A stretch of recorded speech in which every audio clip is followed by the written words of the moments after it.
Pemirsa, Gubernur DKI Jakarta Basuki Cahayapurnama diagendakan melakukan groundbreaking pembangunan masjid dan juga renovasi Blok D Balai Kota. Lokasi masjid nantinya akan menggantikan Musola Fathahillah. Dan untuk informasi selengkapnya kita terhubung dengan reporter Berita 1 Tezar Aditya dan juga juru kamera Krisdianto dari Gedung Balai Kota Jakarta. Ya, Tezar, kapan groundbreaking Masjid Balai Kota akan dilakukan?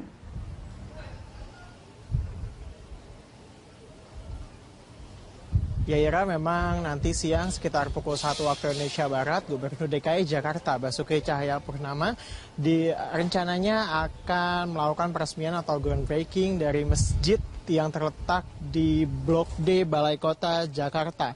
Dan saat ini persiapan memang sudah berlangsung seperti terlihat di belakang saya, panggung tempat peresmian juga telah ada, kemudian petugas dan juga pekerja telah berlalu lalang di sini. Memang jika kita lihat di sini, pembangunan sendiri telah dimulai sejak 14 September lalu, namun baru hari ini baru diresmikan. Dan rencana dari pembangunan masjid ini telah bergulir sejak Mei hingga Juni tahun ini, sebelum akhirnya hari ini dilakukan groundbreaking karena dinilai Musola Fathahillah yang terletak di Balai Kota ini memiliki ruang yang cukup kecil dan relatif lokasinya juga tidak strategis karena terletak di ujung dari Blok D Balai Kota ini. Dan nantinya sendiri kita berharap bahwa dengan pembangunan ini tentunya pekerja di Balai Kota, pegawai, kemudian PNS juga dapat beribadah dengan nyaman di masjid yang rencananya akan dilakukan peresmiannya pada hari ini. Ira. Ya, Tezar, lantas kapan perkiraan Masjid Balai Kota ini akan rampung dan dapat langsung digunakan?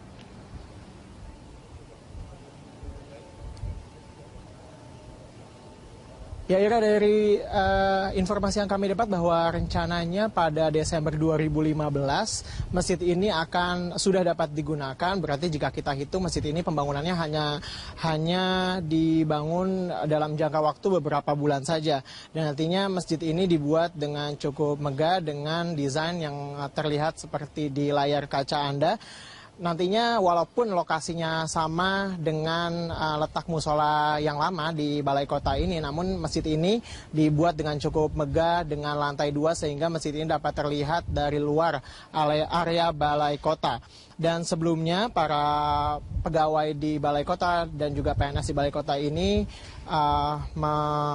membuat urunan atau patungan dari uang mereka untuk membuat masjid. Namun akhirnya Basuki Cahayapurnama atau Ahok ini berencana untuk membangun masjid dengan uang APBD. Dan ditaksir pembangunan masjid ini menghabiskan 40 miliar yang diambil dari APBD DKI Jakarta. Dan Ahok sendiri menyatakan bahwa mengharapkan masjid ini nantinya dapat menjadi media para pegawai dan juga PNS di lingkungan Balai Kota ini untuk mendekatkan diri kepada Tuhan. Demikian Ira. Ya baik, terima kasih Tezar. Pemirsa, demikian reporter Tezar Aditya dan juru kamera Krisdianto langsung dari Gedung Balai Kota Jakarta. Pemirsa, Kapolda dan Gubernur DKI Jakarta akan meresmikan kantor Samsat Penjaringan hari ini. Untuk mengetahui informasi selengkapnya, kita langsung bergabung dengan Sadrina Evanalia yang sudah ada di Penjaringan, Jakarta Utara. Sadrina, seperti apa persiapan peresmiannya? Ya Luisa, memang sejumlah persiapan telah dilakukan oleh pihak Kecamatan Penjaringan Jakarta Utara. Ini terkait dengan peresmian kantor pelayanan pembayaran pajak kendaraan bermotor yang berada di Kecamatan Penjaringan Jakarta Utara ini. Memang seperti yang bisa dilihat di belakang saya ini, sejumlah persiapan memang telah dilakukan selain dari adanya pengalihan arus lalu lintas di Jalan Pluit Raya ini. Kemudian ini akan dialihkan ke Kecamatan Jakarta Utara atau Penjaringan, dan juga sejumlah persiapan seperti tenda juga sudah didirikan, dan saat ini masih menunggu dari kedatangan Gubernur DKI Jakarta Basuki Cahayapurnama. Sementara Kapolda Metro Jaya sendiri, Tito Karnavian, memang sudah datang tadi pada pukul 7 waktu Indonesia Barat. Sementara itu dalam acara ini nantinya akan diresmikan kantor pelayanan pajak kendaraan bermotor yang tepatnya itu berada di sebelah Bank DKI Kecamatan Penjaringan Jakarta Utara. Dan di sini selain dari kantor kecamatan dari Penjaringan ini memang ada 5 wilayah lainnya yang sudah menyediakan layanan pembayaran pajak kendaraan bermotor. Di antaranya adalah kantor Kecamatan Kemayoran, yaitu di wilayah Jakarta Pusat, kemudian kantor Kecamatan Penjaringan di sini di Jakarta Utara, kemudian kantor Kecamatan Kebonjeruk di wilayah Jakarta Barat, Kecamatan Pasar Minggu di wilayah Jakarta Selatan, dan juga di Kecamatan Pulau Gadung di wilayah Jakarta Timur. Sementara ini memang sudah dioperasikan sejak 1 September 2015 yang lalu, namun ini baru resminya diresmikan oleh Gubernur DKI Jakarta Basuki Cahayapurnama dan juga Kapolda Tito Karnavian pada hari ini. Tentunya kita masih menunggu dari proses peresmian ini. Luisa. Ya, Sadrina, apa target yang ingin dicapai dengan diresmikannya Samsat ini? Ya, Luisa, memang ini ada tujuan dari peresmian kantor Samsat ini. Di antaranya adalah memang beberapa belakangan ini warga mengeluhkan jika mereka harus membayar pajak kendaraan ataupun ini dengan jarak yang jauh jika mereka harus ke Samsat Pusat yang berada di Daan Mogot. Sementara itu dengan adanya Samsat di wilayah kecamatan-kecamatan ini sendiri, ini dapat memudahkan mereka dengan kesibukan mereka sehari-harinya untuk membayar pajak kendaraan bermotor. Sementara itu untuk kecamatan-kecamatan di sini memang ini adalah untuk wilayah perorangan dan bukan diberikan kepada perusahaan, dan pelayanan yang akan diberikan di kantor kecamatan ini adalah pengesahan STNK dan pembayaran pajak kendaraan bermotor khusus untuk wajib pajak orang pribadi yang memiliki masa jatuh tempo 1 tahun. Sementara untuk pajak yang lebih dari jatuh temponya 1 tahun, ini harus ke Samsat Pusat atau yang berada di Daan Mogot. Sementara itu dengan adanya pelayanan Samsat di kecamatan ini memang untuk mengoptimalkan kepada masyarakat untuk wajib pajak yang diharapkan mampu meningkatkan pelayanan pajak daerah dan mengoptimalkan penerimaan pajak daerah dari sektor pajak kendaraan bermotor.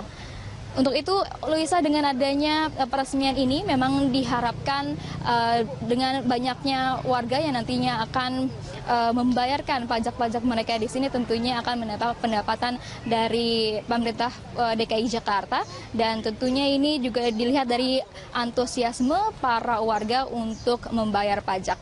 Kembali ke Luisa. Baik, terima kasih Sadrina Evanalia melaporkan langsung dari Penjaringan, Jakarta Utara. Gubernur DKI Jakarta Basuki Cahayapurnama atau Ahok meminta agar izin proyek Kapoja maksud kami trayek Kopaja ugal-ugalan dicabut.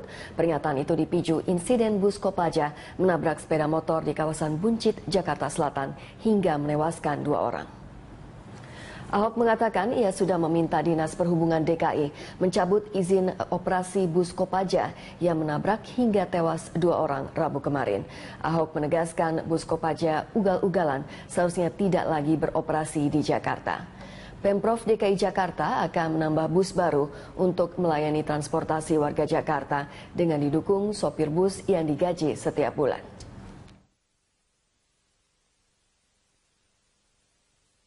Kita kalau keterlaluan kita cabut, masih berani ancam dia hapus. Dia kan selalu ngeles sopirnya apa. Makanya nanti kita begitu sudah cukup, mulai tahun ini kan mau coba integrasi nih. Masih ada peraturan, masih kita pelajari. Nanti semua bus di Jakarta tuh nggak ada lagi yang ngejar-ngejar kebut-kebutan. Nggak ada lagi ngejar target. Karena semua sopir digaji dan mereka dibayar rupiah per kilometer busnya. Orang bayar tiket semua ke Transjakarta. Nah, jadi dengan pola itu orang nggak kebut-kebutan lagi. Misalnya insiden kecelakaan Kopaja yang ugal-ugalan dan menewaskan pengguna motor di jalanan turut menuai tanggapan dari Gubernur DKI Jakarta Basuki Cahayapurnama atau Ahok. Dan untuk informasi selengkapnya akan disampaikan oleh Andika Perdana dari Balai Kota Jakarta. Ya, Andika, kebijakan seperti apa yang akan diterapkan oleh Ahok usai insiden kecelakaan Kopaja ini?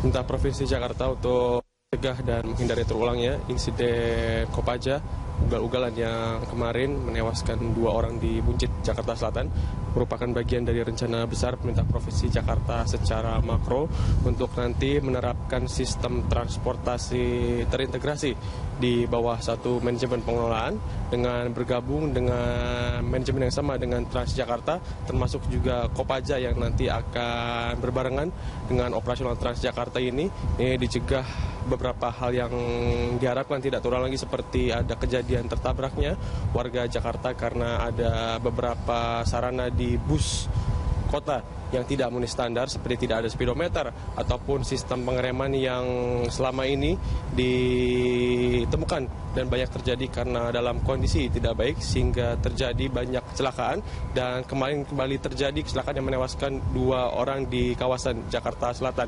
Ahok menyampaikan dan menyatakan ia sangat geram terulang lagi kejadian serupa ini, di mana ia menyampaikan dan menyatakan secara keras, Ahok menyatakan secara keras bahwa Kopaja yang berlaku dan beroperasi secara ugal-ugalan ini harus dicabut izin operasinya.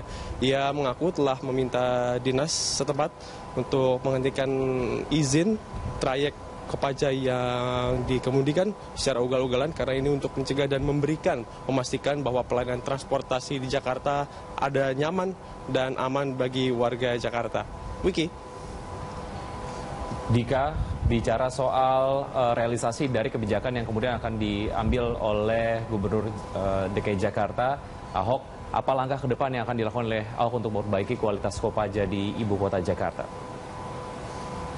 Dari rencana makro, yaitu tadi sistem transportasi yang kami sempat sampaikan untuk mencegah terulangnya hal-hal yang tidak diinginkan seperti kecelakaan yang menewaskan warga Jakarta ini, maka nanti ada beberapa indikator dan poin-poin penting yang akan mendukung, yaitu untuk program pembaruan bus umum di Jakarta, termasuk nanti pengadaan ada bus-bus baru yang akan meramaikan jalan di Jakarta dengan standar yang disesuaikan dengan kondisi dan kebutuhan warga Jakarta yang tentunya memberikan keamanan, kenyamanan di jalan raya.